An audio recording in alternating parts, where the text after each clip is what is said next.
Good afternoon, ladies and gentlemen. Welcome to the White House. Thanks for being here for your daily briefing. I don't have any announcements to make at the top, so I'll go straight to your questions. Mr. Feller. All right, thank you. Two topics. On Greece, the move by the Greek Prime Minister to put the European debt deal to a vote has caused chaos, as I'm sure you know, this morning, both for him and his government and also for markets around the world. Does the White House think that that decision puts the whole deal in jeopardy? Ben, as I said yesterday, and others have said,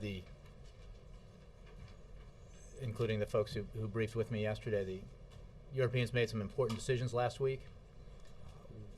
What is the decision made by the Greek Prime Minister, or rather the announcement he made, just reinforces the notion that we need to, the Europeans rather, need to elaborate further and implement rapidly the decisions they made last week. It remains the case that Europeans have the capacity to deal with this crisis, and they need to implement the very important decisions they made last week to provide a conclusive resolution to it. Okay, but they're not implementing it rapidly. They're potentially putting it to a vote, which there's no sign that would pass. I'm just curious if that happens, is that something the White House sees as a real game changer, a real potential matter of jeopardy for the economy? Ben, you can be sure, as has been the case throughout this period that has involved a crisis in the Eurozone, the United States, this administration, through the President and the Secretary of Treasury and other counterparts, including those who were with me here yesterday, have been consistently engaged with their European counterparts in advising and guiding them as they work through this. But it is a European problem that needs to be addressed. They have the capacity to do it, and we will continue to work with them and consult with them as they do. And do you know, along those lines, whether the President or any member of his team has reached out to the Greek government on this issue? Not that I'm aware of. Okay, one other topic, I was just curious if the White House... Yeah, but I should just say that that's within the White House. I'm not speaking here for State or Treasury or other agencies. Okay. Wondering if the White House has any comment on the allegations that Herman Cain is facing, and whether, from your perspective, that has any effect on his candidacy for the presidency. I really don't have any comment on that. Reuters. Do you have any response to the reports of a deal between Syria and the Arab League on ending the violence there? We have seen the report. We can't verify it at this point. We welcome efforts by the international community to convince the Assad regime to cease the kind of violent acts that it's been perpetrating on its own people, against the Syrian people. What remains true today is that we continue to believe that Assad is illegitimate and should step down. Yeah. Bank of America has apparently decided not to proceed with a $5 charge for debit card. Do you think banking community may be getting the message that consumers want their behavior changed? Well, let's focus on this matter as it relates to this administration in Washington, which is that the reforms that were put into place, did not in any way suggest or compel banks to institute these kinds of fees. In fact, they were designed to, the reforms were designed to ensure the kinds of transparency, the kind of transparency that is consumers demand, and to protect consumers. Now, transparency allows for consumers to make decisions. They understand where fees are coming from, and they can see more clearly what they're paying for. And with regard to this, obviously the bank in question speaks for itself in terms of the decisions it made originally to announce the fee and now to withdraw it. But it certainly stands to reason that consumers did not react well to it. And in this case, they had the opportunity to see it for what it was and express their opinion. Do you have anything on the control of the currency? I believe is saying that big banks should let their foreclosed cases know that they can be reviewed, about 4 million cases eligible for review on foreclosure. I don't have anything for you on that. We have some guests here. I want to mix it up. Is Mark Wilson from Tampa here? Yes, Mark. Thanks, happy to be here. Let me ask you about the American Jobs Act, if you can, and its impact on Florida. I know there's about $50 billion in the president's proposal for rail, infrastructure, aviation. A chunk of that, of course, going to Florida, and I know some for Tampa. Given Florida's history rejecting the high-speed rail in the past, what's the message now? Well, with regards to rail in particular, or the Jobs Act? Well, I think with rail in particular, for starters. We continue to believe that high-speed rail is an important part of America's transportation future, that it's an element of how we can and should be competitive with the Europeans, Chinese, and others. And we have noted through the process, with regards to the Recovery Act and states' decisions that states have made, that that we believe they're making a mistake, and there's certainly other states with interest in developing these kinds of high-speed rail connections that are job creators on the front end and economy builders for the future. The president says, and I think he makes a valid point, that we used to, in the United States, have the very best of everything, whether it's airports or trains or bridges and highways, and we've let our infrastructure decline, and we have ceded the cutting edge in many areas to our global competitors, and that's certainly the case with regards to high-speed rail. So we continue to work with lawmakers of both parties around the country who are interested in, as well as local officials who are interested in this kind of investment, because it really is the kind of thing that will help create a better future for the individual states and the country. Yes, Ed. Jay, I wonder if you can comment. The president previously has gone after what he calls fat cats on Wall Street for these big bonuses and whatnot over the last couple of years. There's a report that Fannie and Freddie, in particular Freddie Mac, their top 5 officers got $6.46 million in bonuses in 2010. These are institutions that obviously got taxpayer bailouts. Mm-hmm. Many of those taxpayers now dealing with underwater mortgages or foreclosures, as Ann was just talking about a minute ago. Does the White House feel any sense of outrage about Fannie and Freddie still getting these big bonuses? Well, let's be clear about one thing, just for the viewers here and those reading the transcript, that these organizations, these entities are independent, and therefore they are independent decisions. The White House is not involved, and nor should it be. That's appropriate.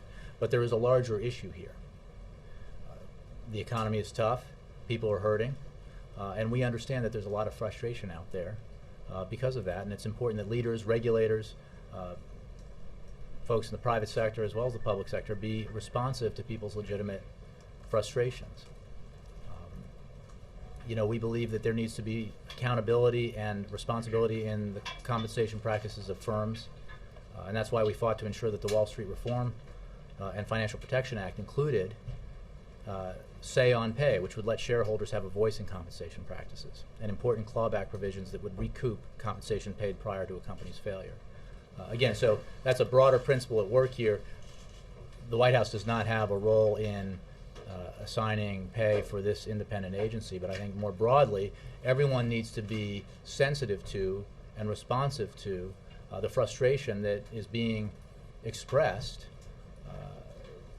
by Americans all over the country about what they feel is an imbalance, perhaps, in these kinds of areas. Independent, but when the president was in the Rose Garden in September talking about his deficit plan, he talked about part of that being cutting tens of billions of dollars to Fannie and Freddie. So there is some leverage here that you should have. Well, we have always said, you have to wind down, and we will.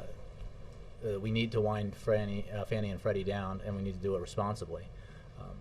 We also need to keep focused on the task of implementing financial reforms, which Republicans, as you know, want to repeal. There's a rider, as we speak, being attached to an appropriations bill that Republicans support, which would roll back the kind of provisions on derivatives, I believe, if I have this right, that are elemental to the Wall Street reforms that we put into place. and that I think many Americans, if they were aware of this kind of activity, would be appalled by, because these reforms were designed to prevent the very crisis that befell this country and affected the American economy, American workers, and the global economy in 2008. So we're going to press ahead with that. We're going to insist that Wall Street reform be implemented and that it not be watered down or repealed. But we have to be clear in the broader discussion here about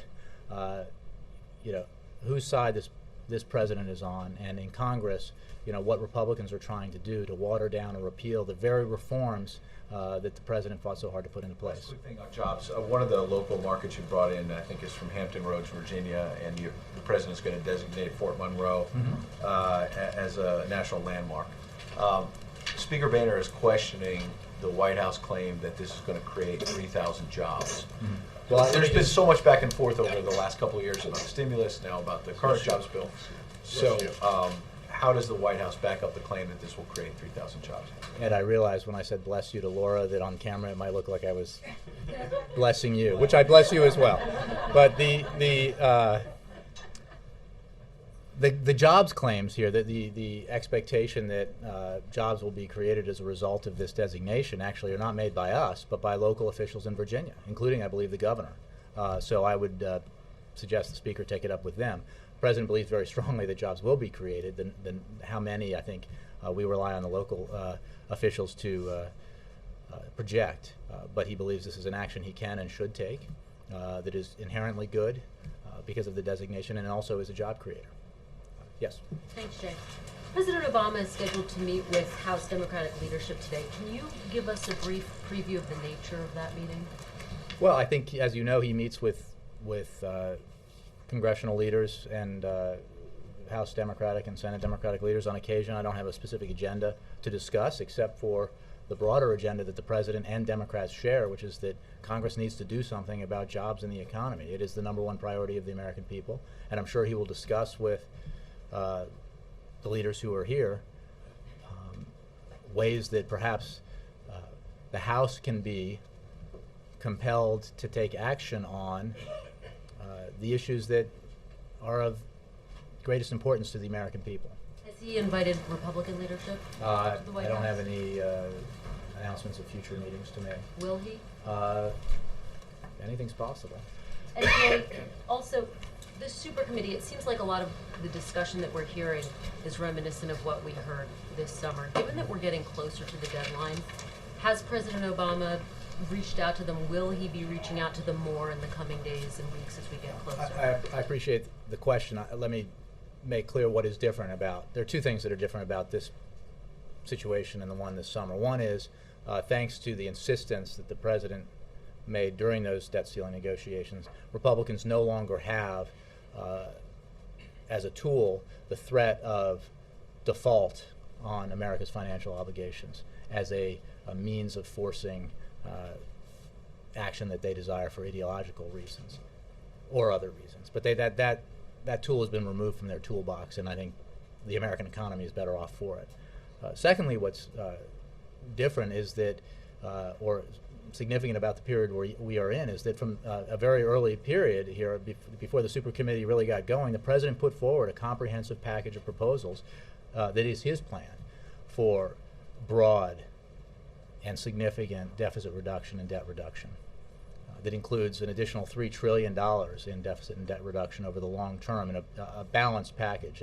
And Congress has that, and the super committee has that set of proposals from the President to guide it, if it so wishes, in making these decisions. And I think it's to take a step back here, not to diminish the task that the committee faces, but while it is challenging because of the politics, at a substantive level, it is not that complicated. Every group that has looked at this objectively, bipartisan groups, in fact, that have looked at this objectively, have basically come to the same conclusion, that in order to take a significant whack out of our deficit and debt, we need to do it in a balanced way. It needs to include, everything has to be on the table. It needs to include the kind of discretionary non-defense spending cuts that were implemented, as well as defense spending cuts that were implemented previously by the President in this Congress.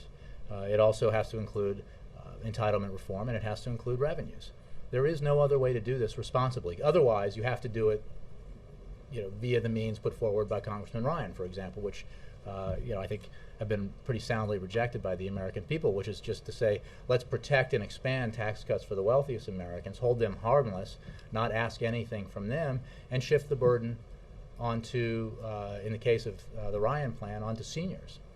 Voucherize Medicare, ask seniors on average to pay an additional $6,000 for their Medicare.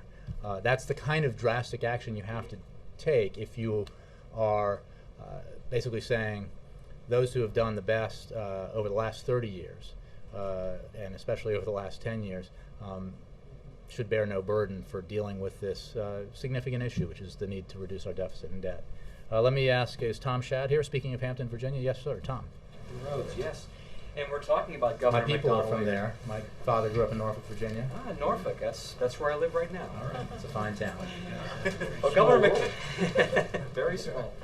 Governor McDonnell did write a 14-page letter appealing FEMA's denial for assistance to recent earthquake victims in Louisa County, and it affected, of course, Washington as well. He says damage assessments increased from $15 million to $22.5 million, and damage to 400 additional homes. That is since the first rejection. Now, is there a chance of a reconsideration based on those numbers?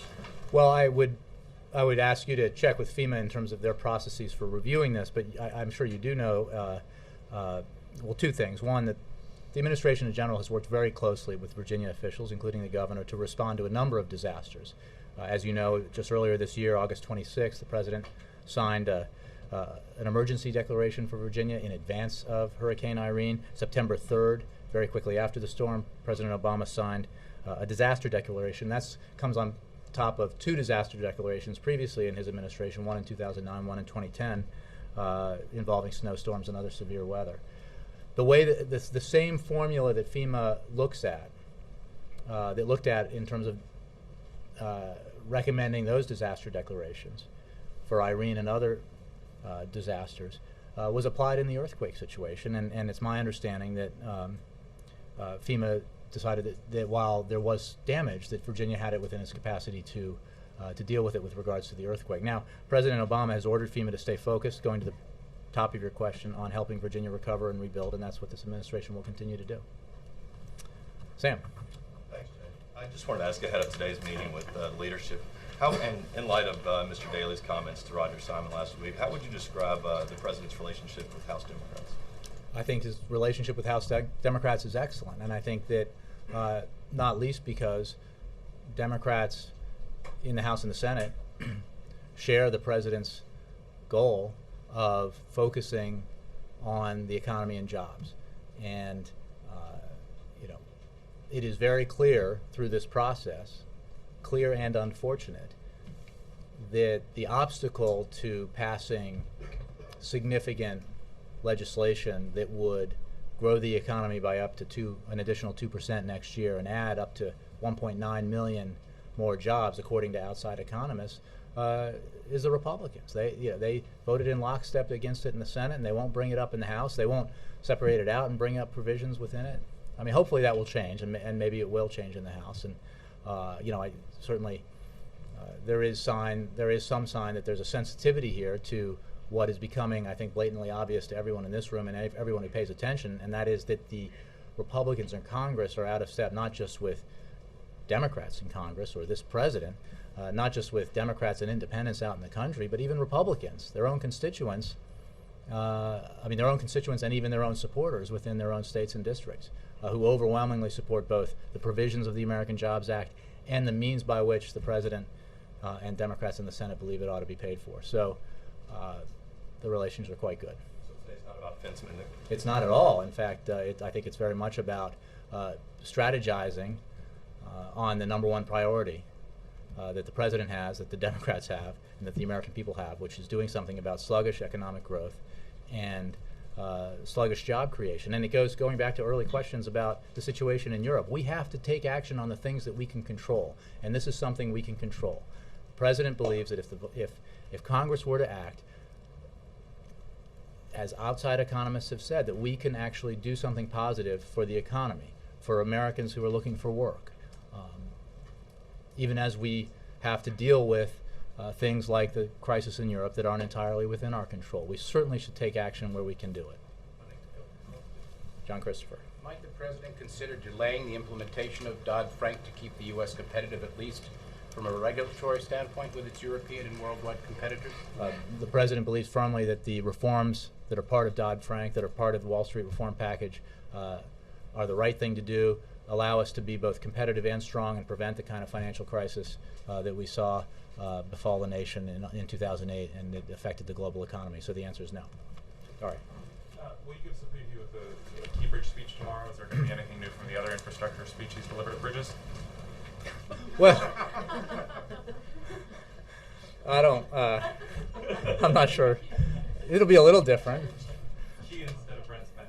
Well, look, obviously the Senate is going to take up that provision within the American Jobs Act, and the President looks forward to making the case at a bridge that needs repair, as he did at the Brent Spence Bridge. But this is, look, I mean, this is not, none of these are one-shot deals. I mean, you're talking about a lot of potential building and rebuilding that could go on if this money were secured, if Congress were to pass it, and a lot of jobs that would be had by the American people if these construction projects could get underway, rebuilding bridges, highways, and schools.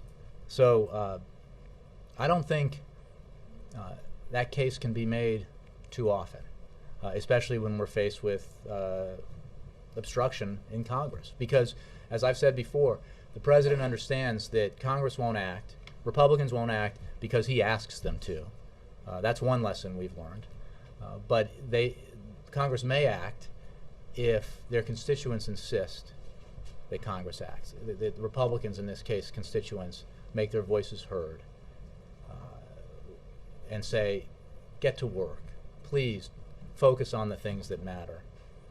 We all love baseball, but passing Hall of Fame coins, you know, that can't be the highest priority that the House of Representatives has. So let's focus on the things that matter most to the American people, and in that case, in the fall of 2011, it's jobs and the economy.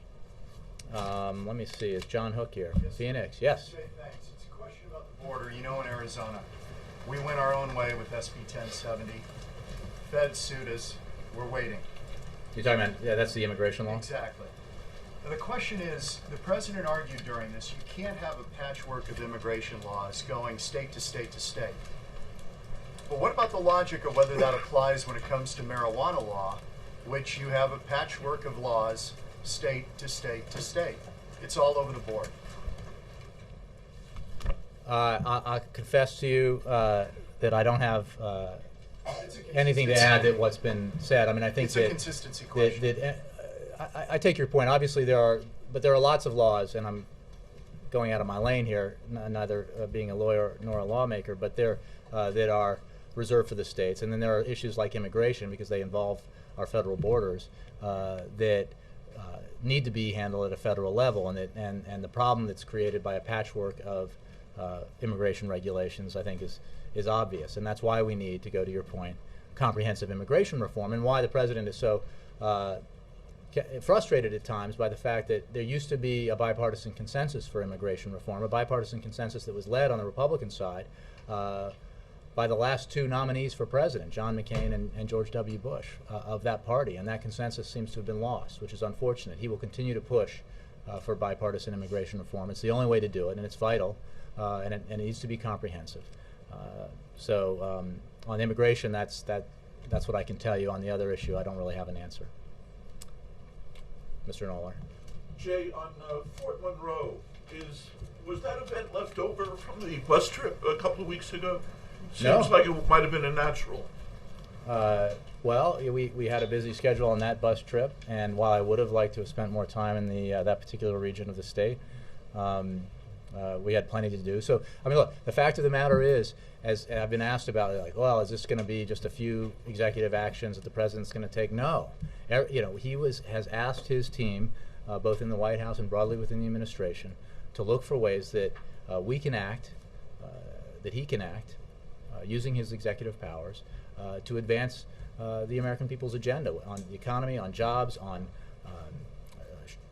shortages of vital medications, helping underwater homeowners refinance their mortgages, helping students who are carrying a heavy debt burden deal with that debt burden. So this will be, and you know what, there could be another one in Virginia, who knows, but or in North Carolina or in other states where we've been as the days and weeks unfold, because he's asking for the very best ideas, small, medium, and large, to address these problems while we wait for Congress to act, because we can't wait. We have to do the things that we can do while Congress figures out whether it's going to take action on jobs and the economy. And on the Key Bridge, are there any leading Republicans living on opposite ends of the bridge we don't know about? Well, you would probably know better than I. You're the keeper of all the facts. I don't know whose district that is on the Virginia end of the. Who said that?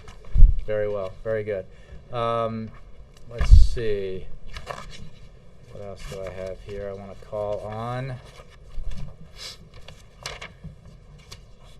Brian Taft, Philadelphia. Brian, you're all on this side. Sure.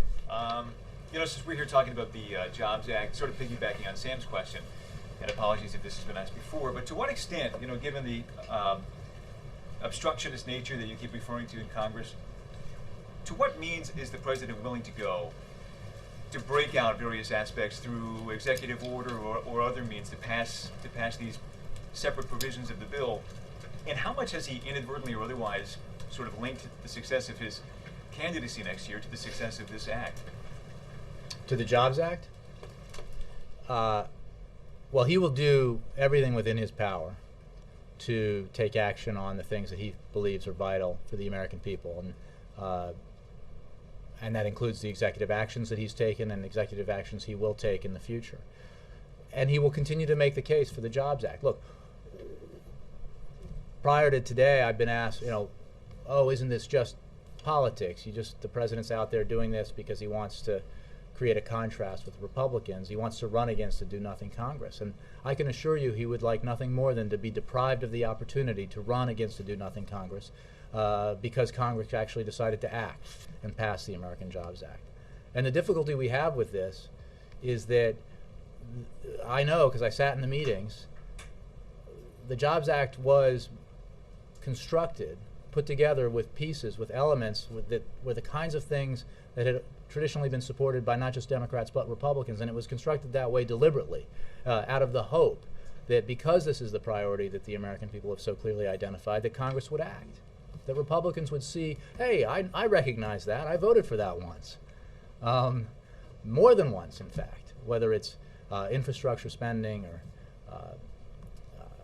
payroll tax cuts, assistance to small businesses.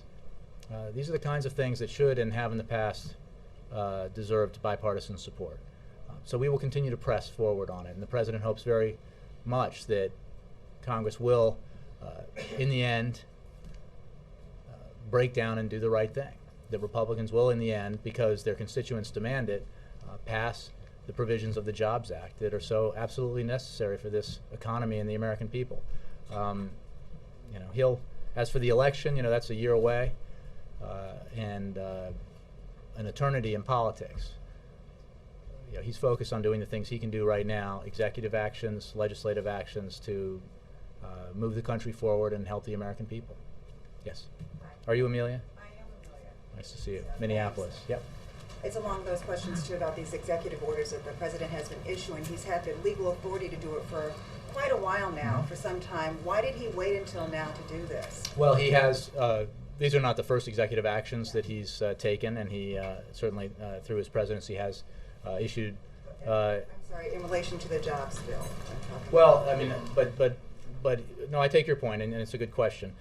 But he has always obviously had the authority to take executive action, either through executive orders or presidential memoranda, or through some of the other actions that he's taken. He has stepped up this precisely because there is an urgent need to take action on the economy and jobs, and broadly on some of these issues, that is made all the more urgent by Congress's refusal to act, by Republicans in Congress's refusal. Republicans in Congress refusal to act. So. The authority has existed and has been acted upon in the past, but it is more intense now because we can't wait for Congress to act. There is an urgent need. And again, going back to questions I got about the turmoil in Europe, which has been ongoing, and looks like taking a step even further back and looking at some of the challenges we faced as an economy this year that we can't control. The earthquake and tsunami in Japan, which had a global impact on the economy. The unrest in the Arab world that had an effect on oil prices, and the European crisis. All these things are things that we can't necessarily control, that create headwinds on our economy. What we can control is what we do here in Washington to help the American people and move the economy forward. So he's very focused on doing everything he can, working with Congress and using his pen to advance that agenda.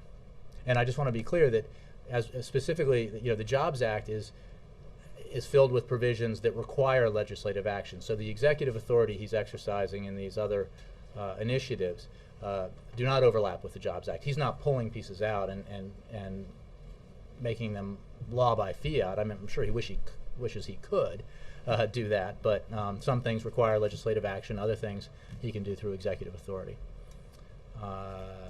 Yes.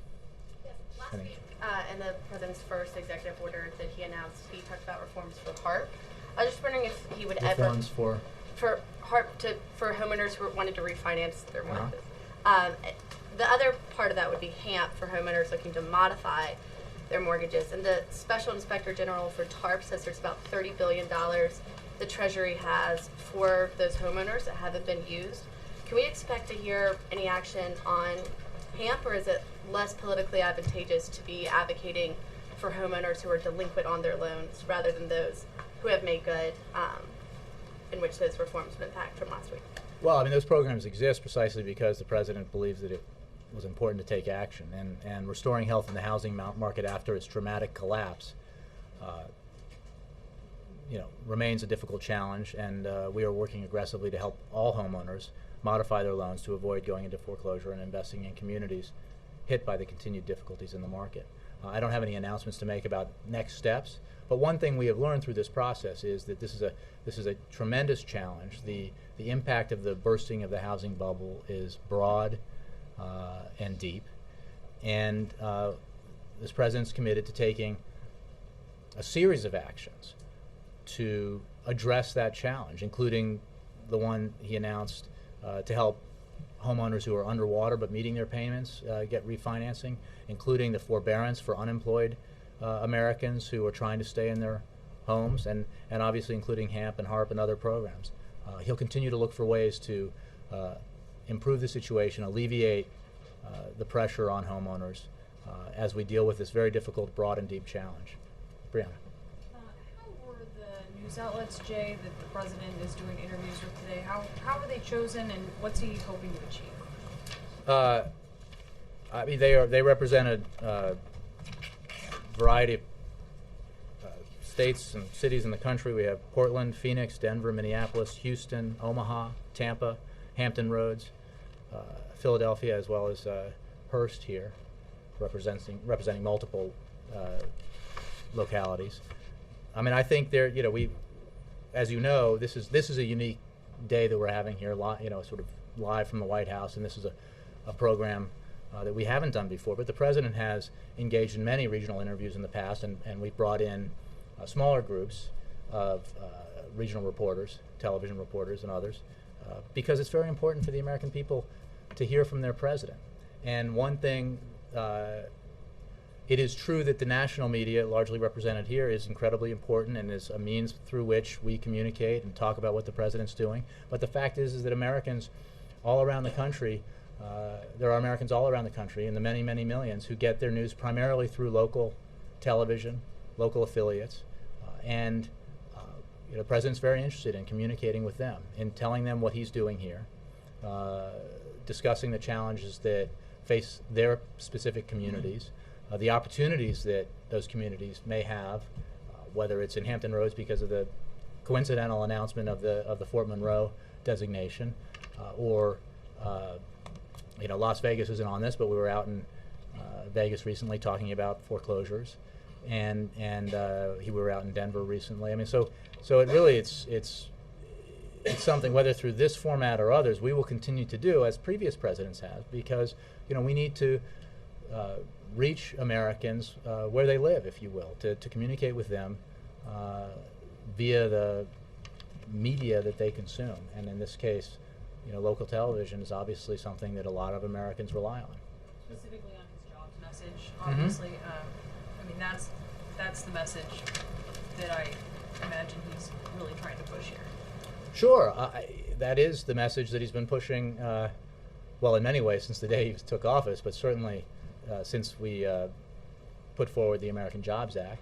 And he was very eager to talk about that, but the reporters who are here today and the reporters who have been here in the past and will be in the future from regional and local media, ask the questions that are on their minds. So I can assure you that he got questions on other issues besides the Jobs Act and his executive actions.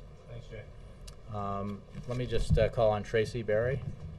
Yes. Thank you. I'd like to talk about the Occupy movement. Mhm. In Portland last night, federal security officers joined with Portland police in clearing out and arresting campers who were staying overnight in a federal plaza. What is the federal policy on dealing with these protesters? Well, this is, I think, a unique circumstance, the first of its kind. I would refer to DHS in this case because it was involved, I think, the Federal Protective Service as well as local Portland authorities. Our broad posture here is that we understand the frustrations that have been expressed by many Americans in different cities across the country about, broadly speaking, the economy, and also about the need for Wall Street to work by the same rules that Main Street works by. It's also the case, as I've said in answer to questions about situations in other cities, that everyone needs to behave, handle themselves in a lawful way, but I don't have anything specific about that particular incident. I just didn't know if that was usual for them to be involved. Well, I think the issue here was that it was federal property, so it just as if something happens in one of the federal parks here, it might involve the National Park Service or something like that. So I think that was the reason in this case. Thanks, guys.